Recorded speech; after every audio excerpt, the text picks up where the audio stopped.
Hey guys, today I decided to make a video about Bioshock, and it's gonna be like a storyline video. So you start off and these two people are rowing you in a boat to a lighthouse, and at the beginning of the lighthouse you get that note, and you guys can pause the video and read if you want to. But then you open it and you realize there's some sort of religious undertone, like sins, I'll wash you of them. So I look in there and there's my ugly ass face. But then I decided to open the door at the top of the lighthouse. I honestly don't know how he got all these instructions, but somebody gave him a card beforehand. And so these white people decide that, or these crazy religious people decide that I need to be strapped into a chair. So they strap me into a chair.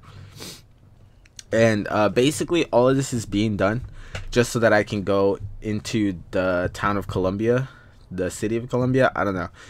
It's what they call this area up here. So you take this chair and you get launched up, and this is Columbia. And I'm really just showing you guys this because the color scheme in this game is fantastic. I believe it's fantastic. I love colors. I'm blind, but I still love colors, and I just really think this game looks great. And there's the picture scenery, if you guys don't believe me. And obviously there's an angel, and at the top left I'm eating, but don't pay attention to me. Don't pay attention to me. And so I show this. Why would he send his savior unto us? It's basically to show that this city is really religious, like super religious. And if I haven't mentioned it before, this is set in the late 1800s, if not the early 1900s. So there's like still like racism going on, and religion is still big. And so basically that picture right there, that portrait, it was of Father Comstock, who's like their savior. But this isn't Father Comstock. This is just a priest or a preacher, whatever you want to call him. And right now, in order to actually get into the city, I need to be baptized to wash me of my sins, so that way when I enter the city, I'm a new man, right?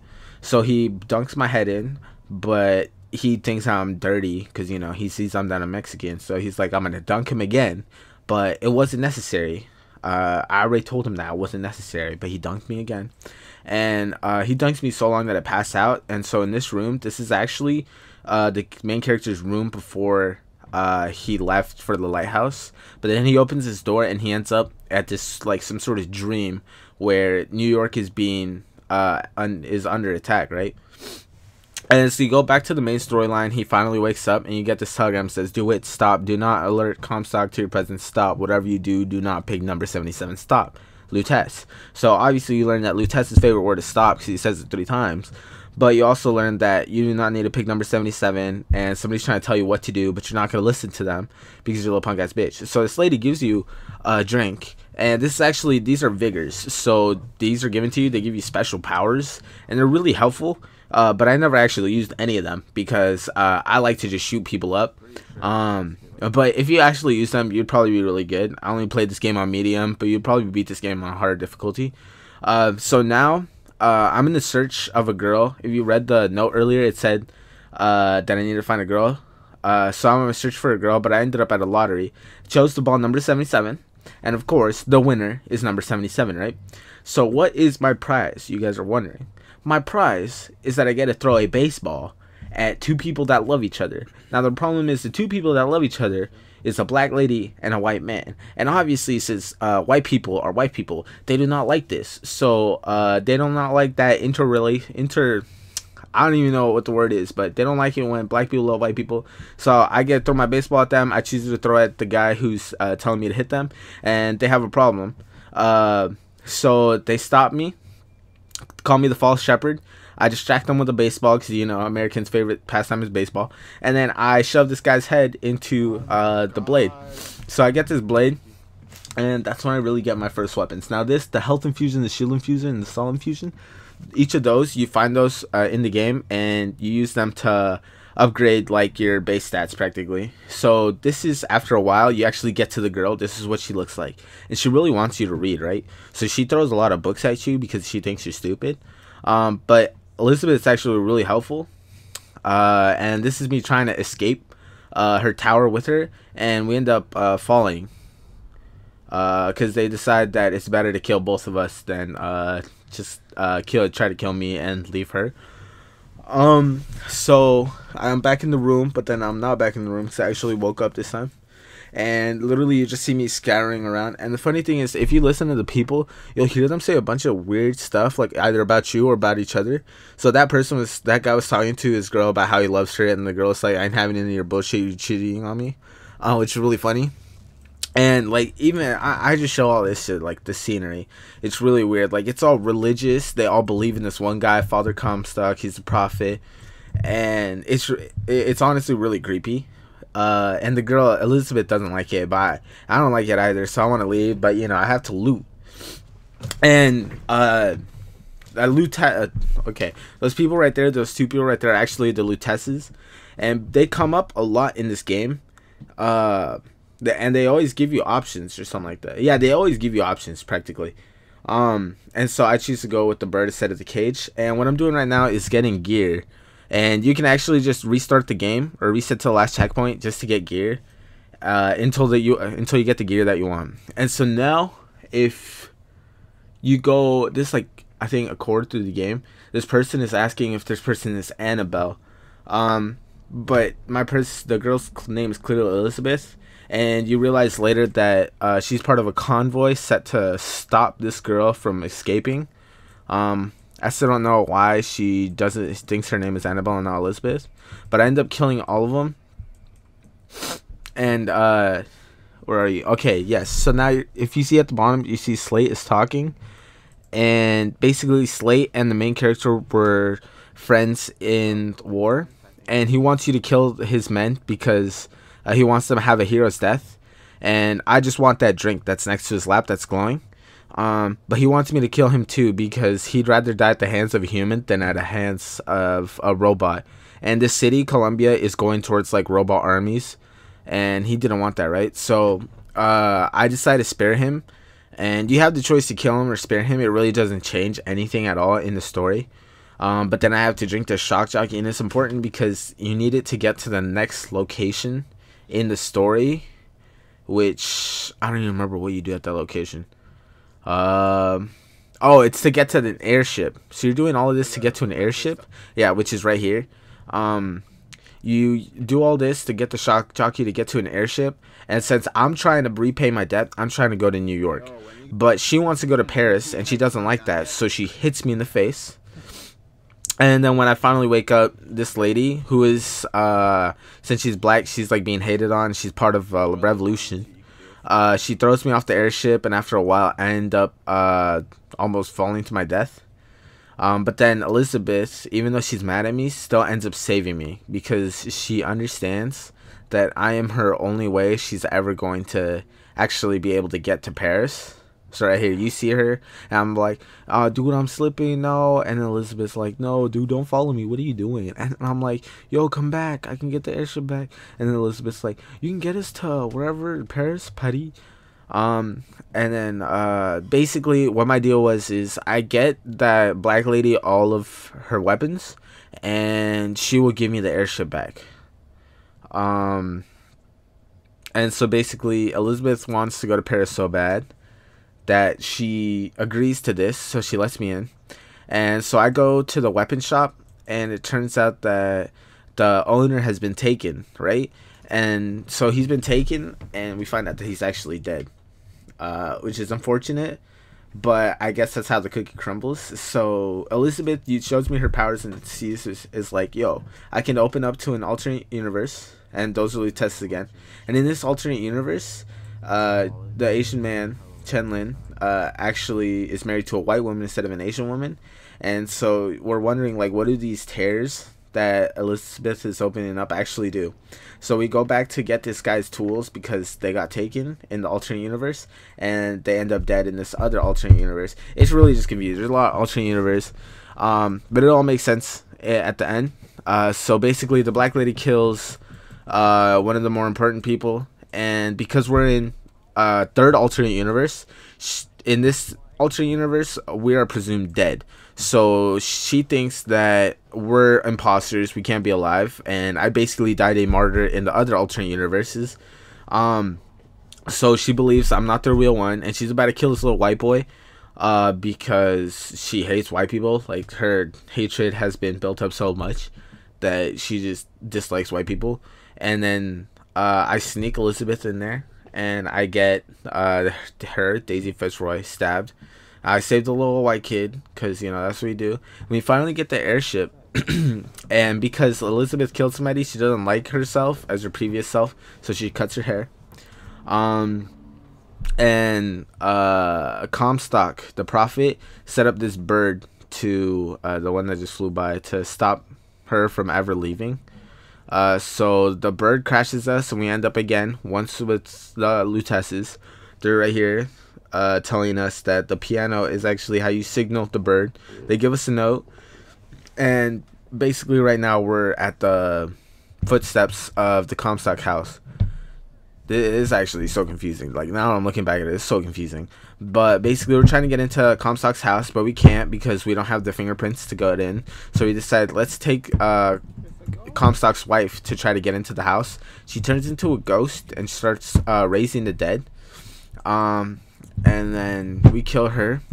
And basically, my job right here is to open up tears that will confirm to, or not confirm, but like tell us more about the past. So we learned that Comstock's wife isn't actually, all right, so in the past it's been told to us that Comstock's wife is the mother of Elizabeth, but that's not true.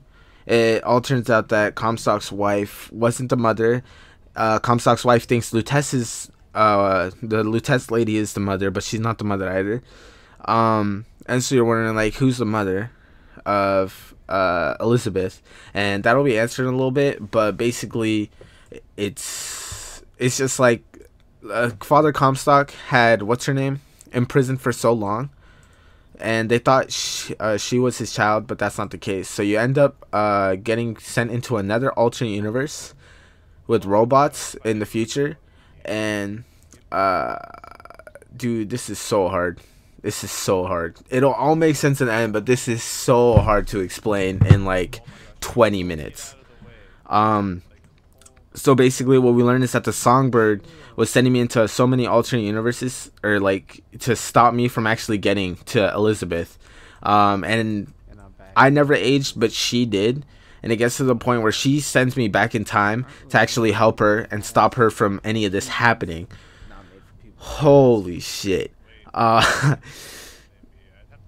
But basically what she wants to do is to stop this guy right here, Father Comstock, from ever doing any of this, and stopping like him from torturing her. And so I end up bashing his head in. I end up bashing his head in, but one of the things he reveals is that I know something about her that she doesn't, which is very important. But it raises the question, like, how come I can't remember anything before, like, having to repay the debt?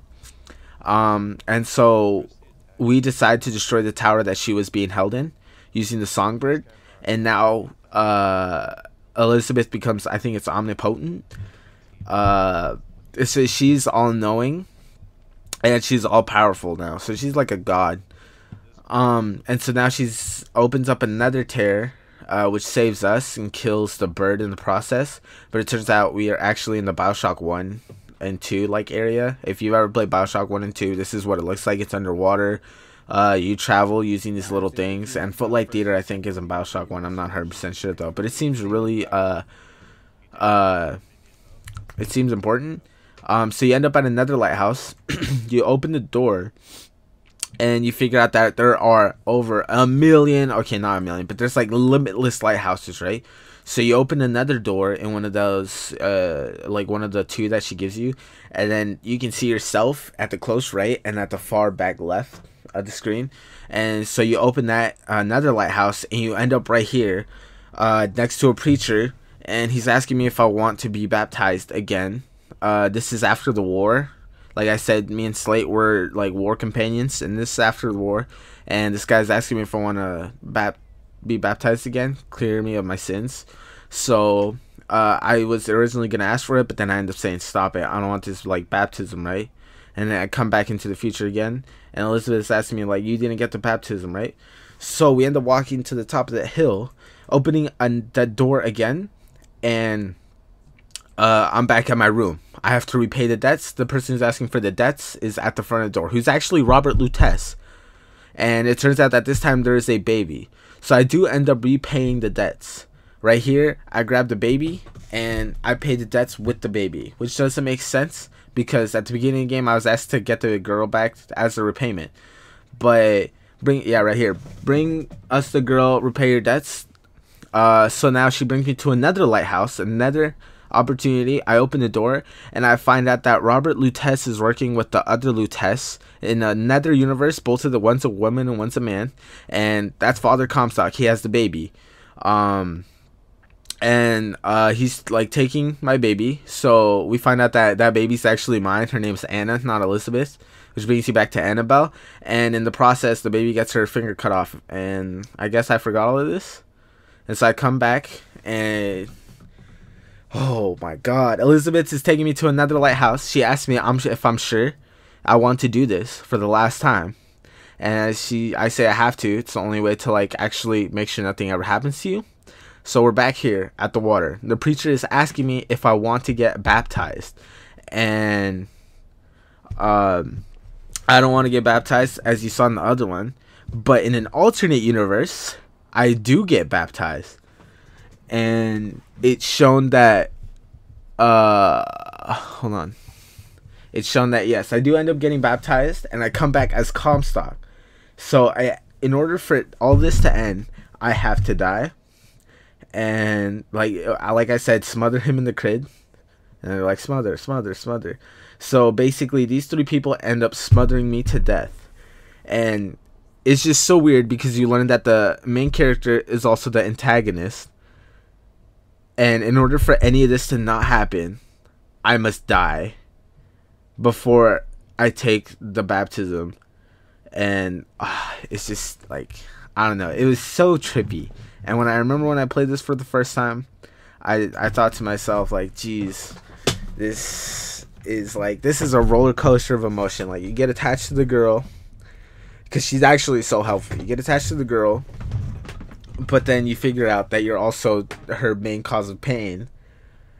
And it's just a great story. If you've never played the game, I did a shit job of explaining it. But if you've never played the game, I suggest you do. All my friends have never played, and not any one of my friends has ever played. But if you guys want the game, I got you. And I hope you guys hopefully enjoyed this, because, you know, honestly, this is such a clusterfuck of a video to make. Like, it took so long to edit this. Explaining everything in 17 minutes is the hardest thing I've probably ever had to do. And hopefully, I hope you guys enjoyed this, even if you enjoyed me rambling for like 11 years. And I hope y'all have a good day. Peace.